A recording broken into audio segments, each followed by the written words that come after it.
Hello, hello. I'm Brittany Luce, and you're listening to It's Been a Minute from NPR, a show about what's going on in culture and why it doesn't happen by accident.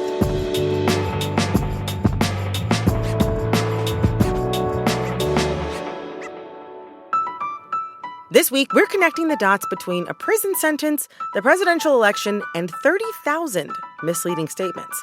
I know, you think you know how these things are connected, and you're almost right.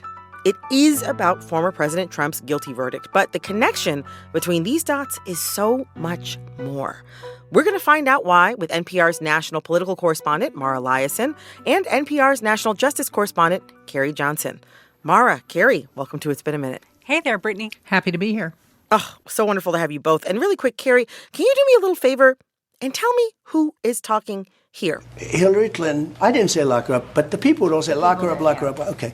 Who was that? That's our former president and current GOP frontrunner, Donald J. Trump. You are right. That was Trump this past Sunday on Fox and Friends claiming he never said lock her up. Now, Mara, this one's a little tougher because it's from 8 years ago. But can you tell me who is talking here? For what she's done, they should lock her up. She's disgraceful. It's disgraceful. Sounds like the same guy to me. Right again. And you'd be right if you guessed Trump for this one. So crooked Hillary, crooked, you should lock her up, I'll tell you. Or this one. Hillary Clinton has to go to jail, okay? She has to go to jail. Has to go. Or even this one. Lock up the Bidens. Lock up Hillary. Lock them up. The Washington Post had this tracker of how many times Trump blurred the truth. And over the course of the 4 years of his presidency, they counted 30,573 false or misleading statements from the former president. So here's just one more for the pile. But it's interesting to me that Trump is out there claiming he never said lock her up, just days after many on the left have leaned into saying lock him up. Last week, when Trump was found guilty of 34 counts of falsifying business records, it was instantaneous. Meme after meme celebrated the former president's conviction. But at the same time, folks on the right are calling for legal retribution by prosecuting Democrats. And that's exactly what I want to get into with the two of you. Carrie, Mara, why exactly we as a public are so energized right now over locking up our political opponents. And Mara, I guess my first question is a rhetorical one, but are our political imaginations just too simple or maybe so extreme that what everyone wants is for their political rivals to get locked up? Don't forget, that lock her up statement was a chant. It was one of the signature chants of Trump rallies. Lock her up, lock her up. Certainly. And don't forget his signature statement, I am your retribution. In 2016, I declared, I am your voice. Today I add, I am your warrior. I am your justice. And for those who have been wronged and betrayed, I am your retribution. I am your retribution. His is a campaign based on grievance and revenge. So I don't think the entire country wants to see all their political enemies locked up. Many Democrats thought Trump should be convicted, and certainly, as you mentioned, were happy about it. But it's mostly the Republican Party who is saying that their opponents should be jailed or, in some cases, executed. Donald Trump said that the former top military official should be tried for treason. Steve Bannon, who is one of the leading voices in Trump's MAGA movement, said that Alvin Bragg, the Manhattan district attorney, should be jailed. Laura Loomer, who's a far-right activist who's close to the Trump campaign, said they shouldn't just get jailed, they should get the death penalty. I mean, this is pretty extreme stuff. Yeah. Now, Carrie, in that interview with Fox and Friends on Sunday, Trump suggested he never would have actually prosecuted Hillary Clinton. But I think it's important to note that during the Mueller investigation, we discovered that Trump himself had been pushing then Attorney General Jeff Sessions to do just that, to investigate and prosecute Hillary Clinton. In that same interview on Fox and Friends, Trump suggested now that he himself has been prosecuted, he's more up to the task of prosecuting political opponents. Thinking of the Justice Department, how bendable is it to a president's political agenda? You know, in the years since Watergate, DOJ officials have basically said there are strong guardrails. And so basically the White House has felt, in most cases since the Watergate era, leery of trying to tell the Justice Department leadership whom to go after and investigate. And those guardrails were crashed through in some significant respects the last time Donald Trump was president. Remember, people like the Deputy Director of the FBI, Andrew McCabe, was investigated for a long time, and the only reason it appears he did not get charged with a crime is because a grand jury here in Washington, D.C. declined to charge him with that crime, even though the former president, Donald Trump, was out there every which way to Sunday on Twitter, on other social media, making remarks about how McCabe should have been prosecuted. The difference now, Brittany, is that Trump actually knows how to use the government more than he did when he came into office all those years ago, and he may be more effective now than he was back then. So bringing this into 2024 and beyond, Stephen Miller, an advisor to Trump, had this to say on Fox News following Trump's conviction. Is every House committee controlled by Republicans using its subpoena power in every way it needs to right now? Is every Republican DA starting every investigation they need to right now? As you all have mentioned, there's so many more examples of Republicans calling for this legal retribution. I mean, I'm thinking about Marco Rubio's tweet, I believe it was, or X post with fire emojis saying that they needed to fight fire with fire, basically implying that they want to get their lick back.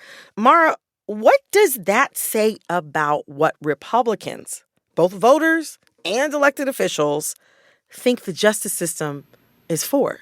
Well, the strategy of Donald Trump all along has been to undermine faith in the justice system in case he got convicted. That was the political strategy in this case. This is very, very similar to his frontal assault on another Democratic institution, the peaceful transfer of power. Right. The litmus tests now in the Republican Party are that you have to say or believe that 2020 was a fraudulent election, and the justice system in America, the judicial system, is illegitimate if it rules against Trump. And just to give you an example about how fully the Republican Party has embraced this assault on democratic institutions, one Republican senatorial candidate, Larry Hogan, in Maryland, which is a blue state, had the temerity to say that people should respect the verdict regardless of the outcome. And the reaction he got from the Trump campaign was, quote, "You just ended your campaign." That was from Chris LaCivita, who's a top Trump advisor.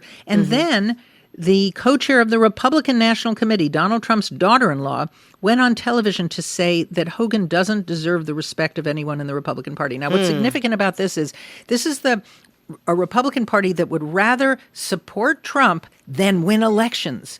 Because Larry Hogan is running in a blue state. He needs all the help he can get, and he has just been excommunicated by Republicans, and the Senate majority might hang in the balance. My gosh. This is all happening at a time when the public's faith in the justice system is declining. Pew Research Center found that fewer than half of Americans, 44%, have a favorable view of the Supreme Court. I don't even want to get into how 2 Supreme Court justices have been linked to figures or beliefs that led to January 6th. But also, according to an NBC News poll, only 35% of respondents said that they view the Justice Department in a positive light. That was last year when the Trump trials were kicking off. If the Justice Department and the court system could get bent to political will, and many people already do not trust either the Justice Department or the courts, where does that leave us? In a very, very bad place. There's no evidence that this Justice Department, the Biden Justice Department, has been acting at the will of the president. In fact, as we speak, the Justice Department is prosecuting Joe Biden's son Hunter on gun charges in Delaware. And DOJ is also prosecuting 2 prominent Democrats, Senator Bob Menendez of New Jersey and Representative Henry Cuellar of Texas. And you don't hear Democrats saying that those 2 cases are somehow rigged and fraudulent and a political witch hunt. That's exactly right. And don't forget, there's a case before the Supreme Court where Donald Trump is arguing that presidents should have immunity. Right. There should be no check on presidential power. And that is, of course, the definition of authoritarianism. But what really surprised me is how openly Trump is running on his plans to go after his enemies. Usually, if you want to punish someone using the vast powers of the federal government, you do it quietly. But he's saying openly that this is what he's going to do if he's elected. And I've found from my gazillions of years covering politics that politicians are very transparent. They generally tell you what they want to do, and then if they're elected, they try to do it. And he has been very, very clear about this. A couple of observations. One is that Trump is making these statements and people are listening, okay? So Republican-led committees in the House have already tried to issue subpoenas to the Manhattan District Attorney Alvin Bragg. And secondly, a lot of the people who are making these statements about going after Trump's enemies are people who themselves have been under investigation. Steve Bannon has been convicted, criminally convicted by a jury for blowing off the January 6th committee. And he's facing a prison sentence any day now. Right. Some of these people are the same ones who are arguing for this vendetta, this retribution if Trump returns to power. You know, I have a political question that I don't know the answer to, but we know that the conviction itself showed a little bit of movement in the polls. Not too much, but there were a fair number of independents who thought that the conviction would make them less likely to vote for Trump. But on the other hand, it turbo-energized the Republican base. Trump raised tremendous amounts of money off of this. It's clearly made his base, which was already devoted to him, even more devoted and active. But he can't win with his base alone. So what I'm wondering is, will these full-bore attacks on the justice system help him or hurt him in the election? It's unclear to me which way it will go, but the attacks are so extreme that I think that they're going to have some kind of political impact with voters. This conversation, it definitely has me concerned about how vulnerable our justice system is to political weaponization. And I can't help but feel that ups the stakes for this next election. They couldn't be much higher even before this. I know, and now here we are. Somehow they managed to up the ante. Carrie, Mara, I have learned so much here. Thank you both so much. Thanks for having us. Happy to do it. And as a thank you, I'd like to teach you something by playing a game with the two of you. Can you stick around for a tiny bit longer? Oh, sure. Yep. Wonderful. We'll be right back with a little game I like to call, But Did You Know? Stick around.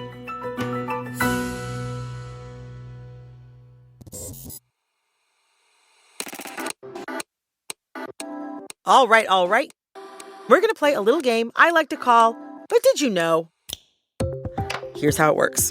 I'm going to share a story that's been making headlines this week, and as I give you some background on that story, I'll also ask you trivia related to it. But don't worry, it's all multiple choice, and the first one to blurt out the right answer gets a point. Person with the most points wins, and of course, their prize is bragging rights. I don't want anyone out there asking me about tote bags. I don't have any. Okay? I don't have any. Now, I know it was just last week that I was talking about the cicada invasion happening all across the South and the Midwest, but this week I'm here to warn you of another impending insect invasion. Mara, Carrie, which of these bugs is currently flying towards New York? Is it A, spiders, B, wasps, or C, cockroaches? Spiders. Cockroaches. The answer is A, spiders. Carrie, you are correct. Woo! I am talking about giant venomous Joro spiders. Ugh. I know, that's exactly how I feel. It's disgusting. And by giant, I mean they have 4-inch legs. Ugh. Exactly. To give you a picture, they're about the size of the palm of your hand. Oh. My God. I just looked at the palm of my hand and now I'm like, my stomach's turning. Now, Joro spiders are not native to the U.S., having originated in Japan. They first appeared in the U.S. in the southeast, and now they are expected to head northeast to where I live, which I'm not thrilled about. We're talking about flying spiders, again, flying up the mid-Atlantic. On a scale of 1 to 10, how upset are we about this? 7. 7. 7. Both of you holding at 7. I am at a 9.8. I'm at a 9.8. So whatever I need to do to get on y'all's level, I am ready to get there. All right. My next question. I keep calling these flying spiders, so I'm sure you're wondering, what does she mean? Mara, Carrie, how do Joro spiders fly? Do they A, hitch a ride on a neighboring insect, B, leap into the air with their 4-inch legs, which morph into wings, or C, parachute through the sky with spider silk? C. Yeah, C. Mara, you were first. You said C. The answer is C, parachuting with spider silk. Joro spiders can sail up to 100 miles through a process called ballooning, which involves the spider releasing strands of spider silk into the wind and sailing away. To which I say, what horror movie are we living in right now, and how did we get on this timeline? I need to go dust my house. I'm worried about cobwebs now. It's not good. Alrighty, to recap the score, Mara, you are at 1 point, and Carrie, you're at 1 point. We've got a tie right now, and this last question is a tiebreaker. So I'm on the edge of my seat. This feels like challengers right now. I'm waiting to see how things are going to go. All right, to recap the facts before our final question. The Joro spider is giant. It flies. It's bright yellow, and it's heading towards New York. Taking in all these facts, how venomous is the Joro spider? A, so totally nothing to worry about. B, so totally something to be concerned about. Or C, so totally something that we should absolutely be freaking out about. A, not to worry. B. Once again, Carrie, you are correct for the win. The answer is A, so totally nothing to worry about. Although, I mean, I am kind of freaked out about it. But Joro flying spiders are venomous, but according to scientists, that venom is not only weak. Joro spiders' fangs also aren't strong enough to pierce your skin or the skin of your pet. So yes, they look terrifying and disgusting and gross and scary and petrifying, but there's actually not much for any of us to worry about, aside from breaking down in tears if I saw one. The stuff of nightmares. Yes. All right, that's it for But Did You Know for this week. Congrats to Carrie on your win. All right. All right, and Carrie, Mara, thank you so much for joining me today. Thanks for having us. Thank you. That was NPR's Carrie Johnson and Mara Liasson. I'm going to take a quick break, and when I get back, we're getting into Silicon Valley's AI explosion, why all the tech bros are so obsessed with it, and why they might need to invest in chill pills. Stick around. My big question this week is, do we know why AI needs to be in everything? Or does Silicon Valley just have FOMO? Y'all, I'll be the first to admit it. I'm not the most techie person, but so many of the tech revolutions that have happened in my lifetime, like smartphones and social media, are inescapable. Like, I can't not use them. And that has me wondering if AI is on that same path. But I still have so many questions about artificial intelligence, and it seems like we're not really stopping to think it all through. It's all moving very quickly. That's Shannon Bond, NPR correspondent on the disinformation team. And in many cases, it's being put out to the public without necessarily understanding well how it works, right? Or if it's working correctly. And who gets to define what working correctly is? I sat down with Shannon and NPR tech correspondent Bobby Allen to pause and take in where we're at right now and what ethical issues lay ahead of us. Shannon, Bobby, welcome back to It's Been a Minute. Thanks for having me. Thanks for having us. My pleasure, my pleasure. So to start off, Google has rolled out its AI search summarizer, and there have been so many memes about the weird results it's giving back to people. What's the weirdest one that you've seen? I guess when it recommended that somebody add glue to their pizza sauce. What? In order to keep the cheese on the pizza. Yeah, that was a pretty strange one. That's one method. What about you, Shannon? I liked that it's using both Reddit and The Onion as sources of information, which is how we ended up with how many rocks we should be eating a day. And I think Bobby got some pretty bizarre results. Yeah, I even asked it a really simple question. I was like, okay, how many U.S. presidents have been white? And it said 17. So that was a new piece of American history to me. Oh. I had someone tell me that when you Google me, it suggests that my husband is Ben Affleck. Oh, there you go. It scraped some information from like an essay I wrote about Jennifer Lopez and attributed that to my own life. Well, we appreciate you like slumming to do podcasts with us. What can I say? I'm a woman of the people. I'm one of the people. Okay, so you both have been covering tech for several years now. And it feels to me like AI has started proliferating in a way just over the past couple of years that feels really, really intense. What changes in the AI landscape have surprised you in the years since you started covering tech? I mean, I think the biggest change that I feel is affecting all of this is that it is like suddenly everywhere. And people have been working in tech, have been working on AI for a long time. This used to be the kind of thing like companies were doing, academics were doing in like research settings. But there's just been this like incredible acceleration in regular people kind of getting their hands on these products, even as they are sort of new and in some cases not really thoroughly tested, or, as we're just talking about with these Google results, like you don't know what you're getting necessarily or where it's coming from. Yeah, I mean, when ChatGPT came out and wowed the world, there's a lot of think pieces about whether this was the next tech craze, like NFTs and like crypto. There's a lot of excitement. There's a lot of investor money that floods into this new idea. Everyone talks about it and it disappears. And the most surprising thing to me as the tech reporter is no, people are not moving on. That AI is still the center of Silicon Valley. It's where all the money is. It's something that's just not going away. I don't think it is something that we're going to stop talking about anytime soon. I mean, to that point, it feels like so many companies are rushing to use AI and figuring out how to incorporate it into their business plan. It's not like it happened overnight, right? Big tech companies have been developing generative AI tools for many, many years. But what ChatGPT did is it lit a match. And now everyone feels like in order to stay competitive, in order to keep shareholders happy, in order to stay relevant, they have to keep pushing these products out. And thinking about some of the costs of this arms race, what are some of the most alarming uses of AI that you've seen or reported on?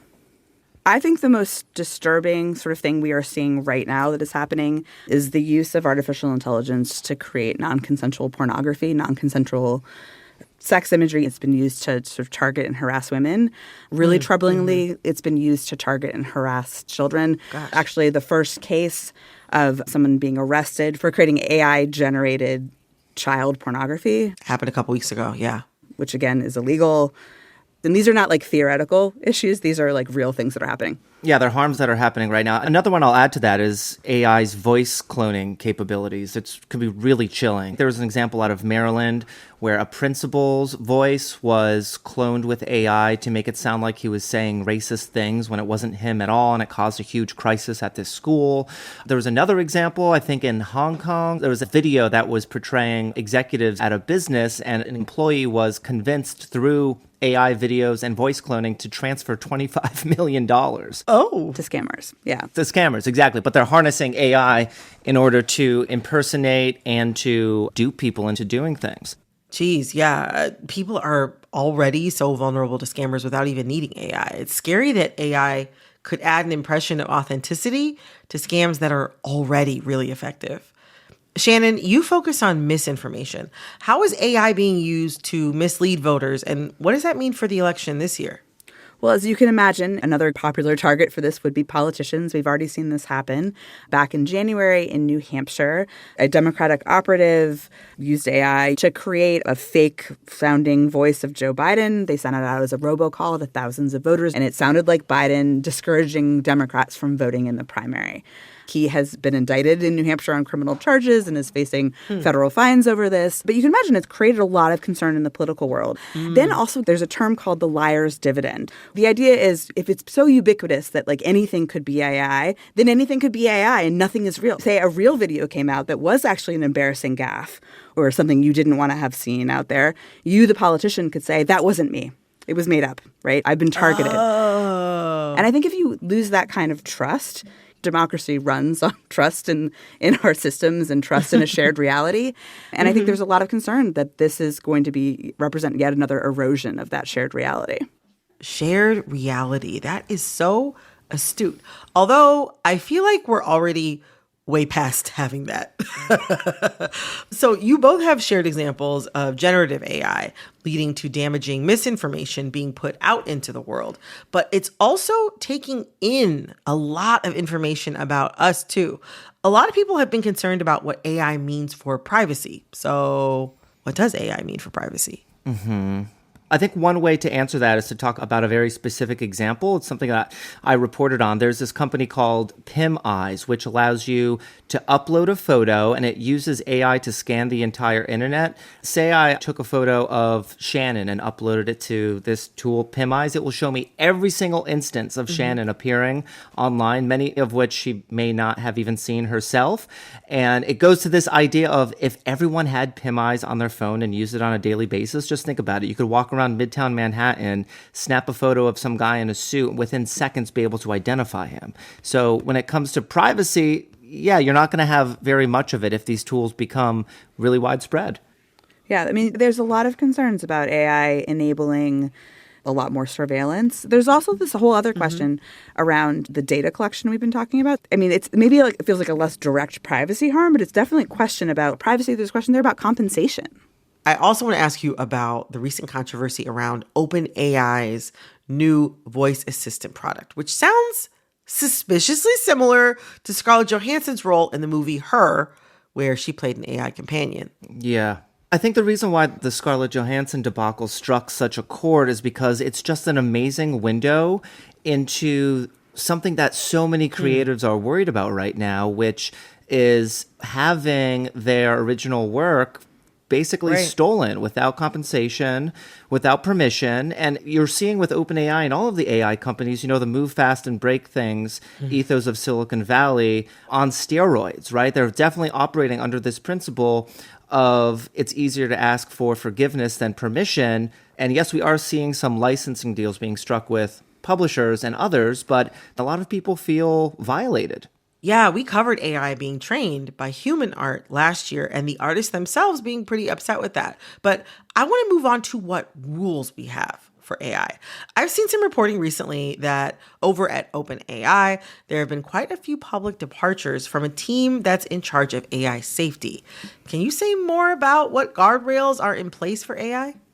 I mean, they all self-govern themselves, right? There are no AI regulations in the US. And so companies like OpenAI build their own guardrails, which is to say nobody is forcing them to do anything they don't want to do right now. We just saw recently 2 former board members of OpenAI, Helen Toner and Tasha McCauley, wrote a pretty damning piece in The Economist saying, as former board members of OpenAI, we don't think this company, which is solely focused these days on market share and profits, should govern itself. The government has to step in, or these tools are potentially going to run amok. But I think it really is a microcosm of something happening across Silicon Valley, which is this question of what is the right balance between speed and safety. I don't think anyone has really figured that out. And yes, there was a team at OpenAI who were devoted to this idea of making sure that artificial general intelligence, so a supercomputer that can outperform humans, was done so as safe as possible. And that team was dissolved. Some of the departing ex-OpenAI staffers criticized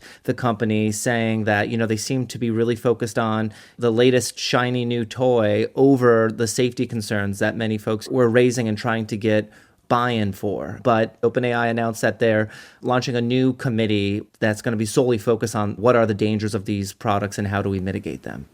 And one of the criticisms of the companies from other advocates who are very worried about not just the theoretical harms that might happen, like, if we do reach like a supercomputer that will be better than humans at everything, but actually, in addition to those risks, we actually need to talk about like the harms that are happening right now, right? This kind of technology has moved much more quickly than our ability to sort of set any guardrails on it. We're now seeing many of these tools being embedded in things that people are using every day. There is this question of like, but what if I don't want to be a part of this like massive experiment? How do I opt out? Right. Yeah. Right. And it is meant ultimately to like better a product that will enrich this company. Like, I think there's some real like ethical dilemmas there. I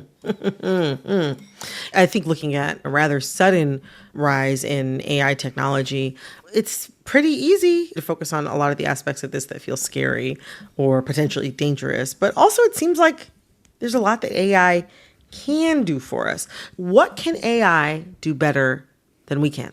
I mean, just analyze rapidly huge data sets. I mean, there's lots of applications in hospitals that are pretty astounding, just the ways it can instantly scan like an MRI and figure out what's going on much faster than, say, a doctor's 2 eyes can. Some of the first and really impressive uses of AI has been in the coding space among software developers who can figure out when there's a problem in code instantaneously. I mean, that back-end code, and a lot of it now is being written by AI, and that's just really going to speed up tech in really every sector, I think. Yeah, I mean, I think some of the most promising ones are like less sexy things, right? It's not about like having this, amazing product that can create an entire movie for you from scratch. It's like Bobby said, like the back end. It's about offloading some of that work that would take you a lot longer. There's other areas where the positive is very much the same as the negative consequence potentially. So you could take somebody's voice and then, have them say the same thing but in a different language. And you could imagine how that could be used in a lot of ways that are helpful in, allowing people to translate their messages very quickly and hopefully accurately into other languages. Something I'm totally baffled by is that what has been pushed most to consumers as positives in the past couple of years are things like AI art, chatbot dating, AI script writing, etc. When humans can do all that already. And we like doing it. And some of us are good at those things. In my opinion, AI is currently really bad at those things. And there are so many other things that, as we discussed, that AI can do that we're not as good at and don't want to do sometimes. And I know that AI assistants are starting to roll out for things that we don't want to do. But why is there still so much emphasis on AI doing things that humans are already good at and enjoy doing? I think it's a good question. I mean, I remember initially using DALL-E when that first rolled out. And the idea you could just type in penguins surfing, in the Pacific Ocean. And they would create this thing that feels like a magic trick, right? It's a gimmick, but it's kind of cool. But it's I feel like we've gotten very distracted by the things that seem kind of cool. But right, are they actually useful? Are they better than humans at doing these creative tasks? Another thing I'll just add, which, it's not directly responding to the question, but it's going to this idea of, should we have released these products at all? What you often hear from AI company boosters and Silicon Valley types is, well, if our guardrails are too strict, then other parts of the world, particularly China, are going to beat us in the AI race. So we can't stifle innovation. We have to let this industry blossom. And it's the same argument you heard at the dawn of the internet. I have a question that's a little bit more of a conjecture question. Is AI worth all this? How do we weigh its benefits with its costs? I think that's a hard question to answer. Yeah. But what gets a lot of headlines are various ways in which AI can be dangerous when used by bad actors, when it's in the wrong hands, right? We don't know yet, but we shall see. And in the coming years, without regulations, we're just going to see both incredible good and incredible harms come from AI. I guess the way I always sort of think about that is, and to be fair, I'm coming at this from the perspective of somebody who spends a lot of time reporting and writing about all the bad things that people are doing with AI, which is coloring my perspective, of course. On the one hand, people are totally over promising what AI can do. In a lot of cases, it's actually just not that good at these things. And like we were saying at the beginning, these Google AI written summaries are sometimes just giving you really bad information. And then at the same time, we're not actually really grappling with the harms that unleashing this all has created already for people. We're leaping ahead of coming to an understanding of what these things are for, what they are actually good for, and what they're not so good for. It's this very Silicon Valley tech industry, it's everything and it's huge and it's going to change your life and it's going to change the world. And you got to get on board because if you don't get on board, it's going to pass you by. And I just don't think that's a very helpful way of thinking about these things. It doesn't push us to sort of think rationally about what can this actually do. We can choose how to incorporate technology into our lives, but we're not doing that. Shannon, Bobby, thank you so much. Thanks for having me. Yeah, thanks for having us. Thanks again to NPR tech correspondent Bobby Allen and NPR disinformation correspondent Shannon Bond. You can find more of their work at npr.org. This episode of It's Been a Minute was produced by Barton Girdwood, Alexis Williams, Liam McBain, Corey Antonio Rose. This episode was edited by Jessica Placzek. Engineering support came from Ko Takasugi Chernovin. We had fact-checking help from Barclay Walsh. Our executive producer is Verilyn Williams. Our VP of programming is Yolanda Sanguini. All right, that's all for this episode of It's Been a Minute from NPR. I'm Brittany Luce. Talk soon.